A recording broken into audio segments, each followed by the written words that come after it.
Oh, it's not even on. I'll give it a minute. We're back.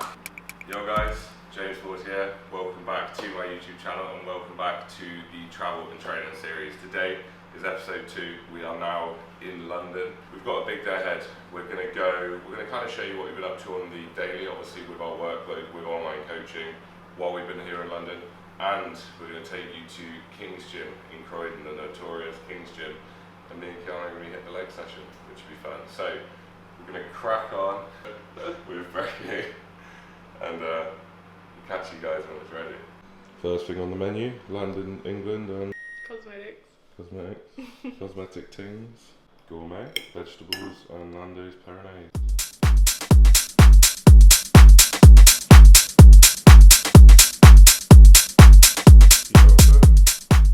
Put the matching mockers on today. Any cakes? Yeah. We're about to head off to a cafe now, do a couple of hours of work before we head off to the gym. We've been here for what, 3 days, Keeks? I think this is our 3rd or 4th day now. It's been fun, to be fair. We've been exploring. It's new to me, even though I'm from England. It's my first time in England in 3 years, so I left prior to COVID. So this is the first time I've been here since COVID, really. For all of you that are students, so I know if any of my mates from uni and that are watching, we're in a Unite house. So we booked an Airbnb. It was £600 for the week, so it wasn't even cheap. Rocked up, and they've given us an apartment in Unite because obviously it's summer holidays, the schools aren't here. So I literally feel like I've gone back in time. We've got old student accommodation. I'm eating plain chicken because we've not got any spices, and I'm back in England, and I got this one here with me instead this time. But we're gonna head off to the cafe now, crack on with some work, and take you guys on all the rest.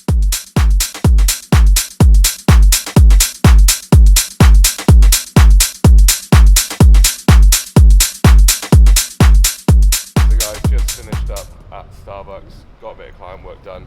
We're gonna head back now, have our pre-workout meal. It's about a 40-minute train ride to Croydon, and then we'll go from there. Pre-workout meal is in, we're now on the train, about to have our monster. A little bit puffed, so we kind of had to run for it. And I've got a Kit Kat as well. So pre-workout meal was turkey mince, rice, broccoli. I'll treat myself to a little biscuit of Kit Kat. Gonna get this down, we've got about 25 minutes left on the train. So the next time you guys will see us will be at the gym.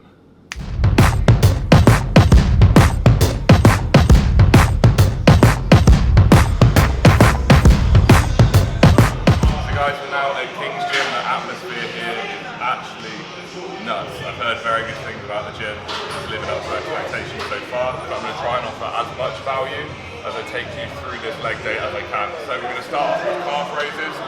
The reason we're starting off with calves, I know a lot of people tend to tag them at the end of their workouts. We're doing it purely based on the fact that we don't just want it tagged on at the end. We're trying to bring up our calves. I find that if it's on at the end, it's one of those movements where we just quickly rush through it. We're going to do 2 sets on this now. Second set will rest pause, and then we're going to go on to, I think, an adult day. It is going to be a bit more of a fun session today when we're jumping around gyms like this. As much as I love following my program, I still will follow a structure. But like, for example, I've not used a hack squat in 4 months because we've not had one in Thailand. And there's a hack squat out there that I like the look of. So we will be hack squatting today. So we're going to get stuck in now, starting with calves, and I'll take you through the rest of the workout.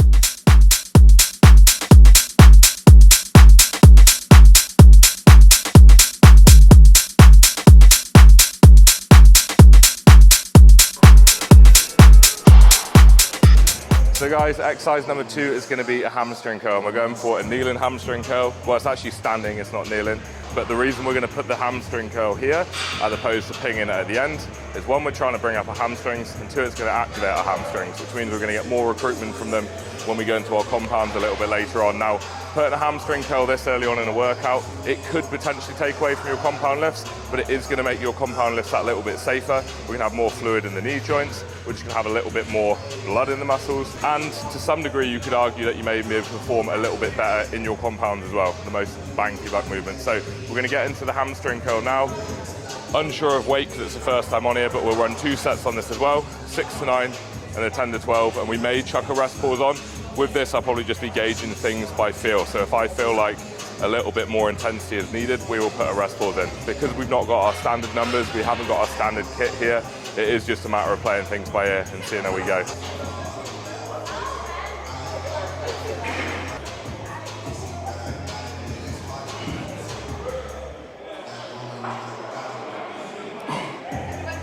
So guys, that's right side done. I'll have a little break between right and left. Whenever you're doing unilateral work like this, I always recommend just taking a little break between doing one side to the other. Let your heart rate calm down, let your breathing calm down. You're gonna be able to perform that second half of the set to a much higher standard. The last thing you wanna do is puff yourself out on one side and then dive into the second side and not be able to perform at your best.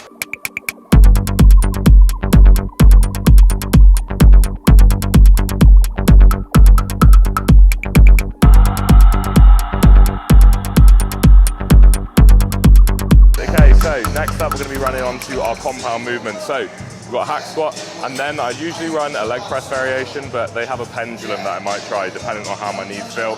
But I'm really excited to use this. It's been about 4 months since I used a hack squat. I've never used this variation, so I don't know how much I'm going to be able to lift. I've got 9 plates on it at the minute, so 9 20 plates. We'll see if we can take that in the 6 to 9 range, which would be cool. Now, top tip when you're on a hack squat is first and foremost, it's a quad movement. So you want to make sure that you go through full knee flexion and full ankle flexion. And what I mean by that is that you go to full depth. Now, a lot of people you'll see popping their feet up here, and this is going to recruit a lot more hamstring and a lot more glute. So we want to go a bit lower down on the pad. And this is going to allow you to go into that full knee, full ankle flexion. It's not that we don't want the hamstrings tying in, but we're trying to really bias this onto our quads here. So you'll notice that my feet are relatively low on the pad, slightly twisted out feet so that I'm able to go to a little bit more depth. If you've got incredible ankle flexion, you may be able to keep those legs straight, and arguably you will get a bit more quad bias from that. But for myself, I can't get deep without that. For the most part, just go as deep as you can, go get that quad into the fully lengthened position, and just have some fun with it. So we'll see how we go on this. Like I said, excited for this one. It's been a while since I've done a hack squat.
Now, I did say I was going to pendulum, however I'm not going to pendulum, we're going to leg press. Now, this leg press I've not used before, but I'm going to kind of run through the cues that we'll be looking for within a leg press, because the reality is your foot placement on this leg press and the way that you think about pushing that leg press up, it's going to massively determine what you bias, your quads or your glutes and hams. Now, this is more of a quad bias leg day for me, so I'm trying to bias my quads more. Now, if I was to put my feet placement right up the top and wide, this is going to allow for less knee and ankle flexion, more hip flexion, and it's going to primarily target your glutes and hamstrings. Now, if you want to do that, then like I said, pop the feet up high and wide, slightly out, your feet facing slightly out, and what you want to think about is just driving your hamstrings down to the ground.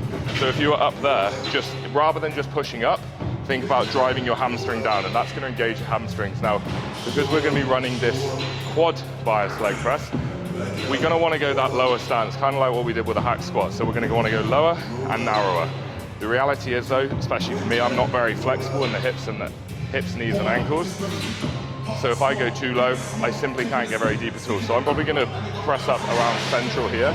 It depends on the leg press that I'm using and the pad, but I'll be about there, slightly wider than knee width, so that I'm actually able to get that a little bit deeper. Now, you want to come down as far as you can go without your pelvis lifting off the pad, and before your knees lift off, your heels lift off the pad as well. So if you get down to the bottom and you can't physically get any further back unless you could twist your pelvis up and realistically just lift your ass off the pad and load up your lower back or your spine, then that's you done. Do not go any deeper. So don't try and be a hero and go, you see some people trying to bring their knees down to their chest.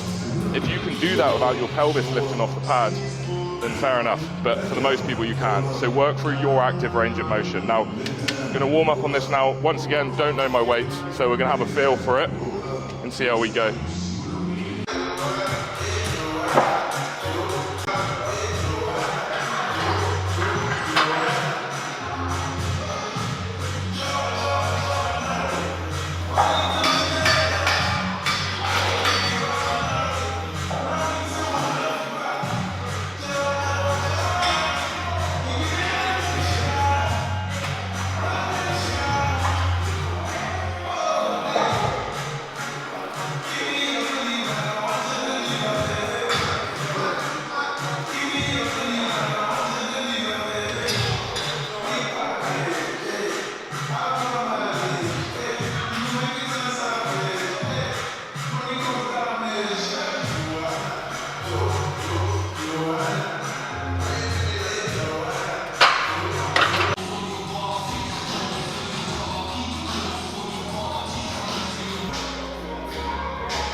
Up next, we got a dumbbell RDL. So this is going to be our only hamstring compound lift of the day. Obviously, we did that hamstring curl at the beginning of the workout.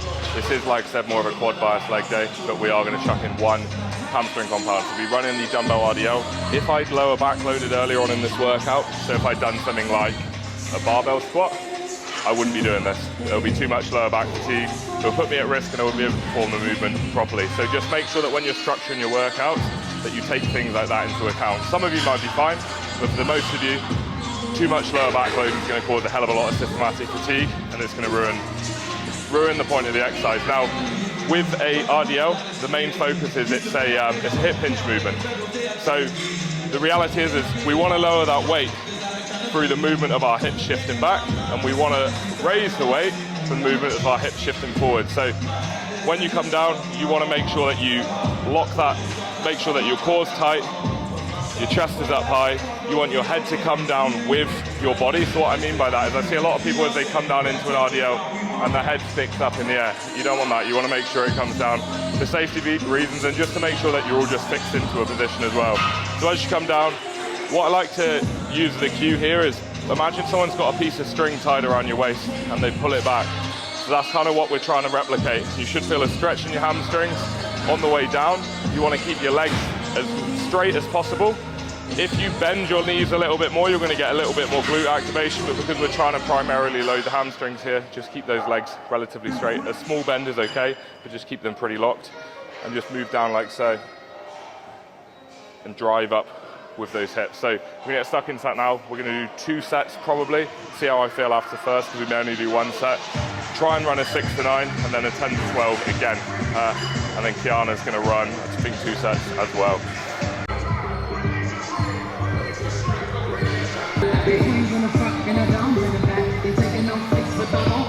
There's a whole lot of people in the house.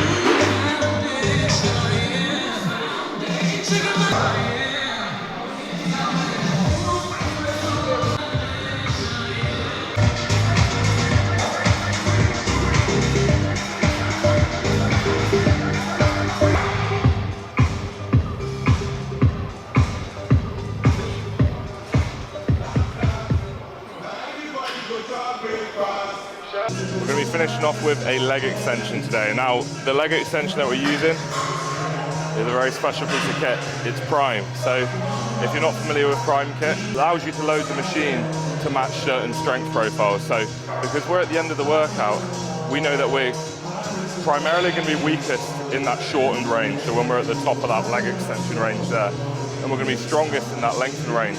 So what we can do, because we're so fatigued at this point in the workout, is we're able to load up that lengthened range by loading up the top of the machine. Now, if I was to load up the bottom, so there's a third pin down there, that's going to primarily load it in the shortened range, so when I bring it up to the top. So by doing this, we're able to match the strength profile of the machine, almost like the fatigue / strength profile of me as an individual right now.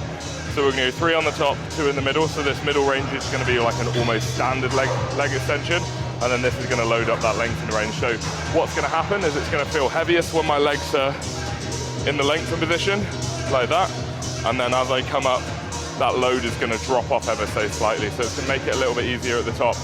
The reason I'll run this at the end of a workout, this is for me personally, I used to run it at the beginning, and it's brilliant running it at the beginning, purely based on the fact that it's going to drive so much blood into your quads and activate them, get a lot of fluid around your knees, so that when you go onto your compound lifts, you're going to be in a much better and safer position to train.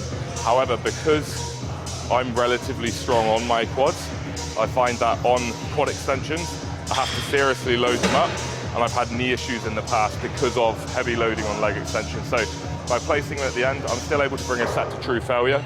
It just takes a hell of a lot less load to do so. So we're going to run with 3 plates on the top, 2 in the middle. I haven't used this since I was in Dubai, so this will be exciting. We'll see how we go.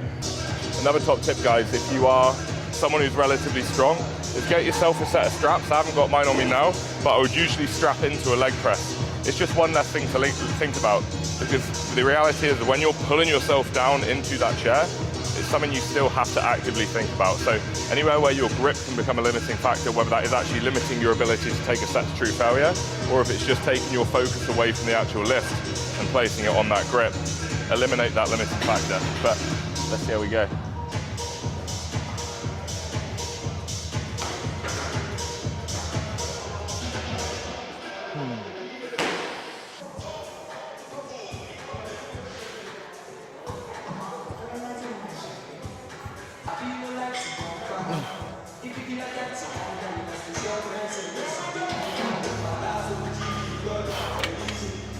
That's our leg session at King's wrapped up, guys. It was a quality session. I hope you all took something from it as well. I'm going to be trying to make sure that I add more and more value every single session, rather than just taking you through the sessions, kind of breaking down the little aspects as to why we would do certain things in the session as well. So hopefully you guys took a little something from there. Now at Morrison, Kianna is yet to find some good rice cakes. I've been telling her about the rice cakes. She loves rice cakes, so we're going to go see if we can find some good rice cakes. So let's go. These ones, so they had them once in Dubai and then they never restocked. Unbelievable. Unbelievable. Look, caramel. Aussie's dream. I wonder if I should get the salt and mini ones as well. Not good? No. So good. I would move here for these. Strawberries.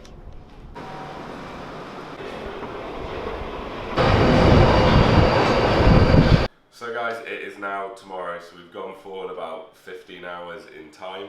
So after King's, we wrapped that up, headed back. We had about an hour from leaving King's to get to a dinner with a client, so it was just a manic rush. So didn't get a chance to wrap the vlog up there.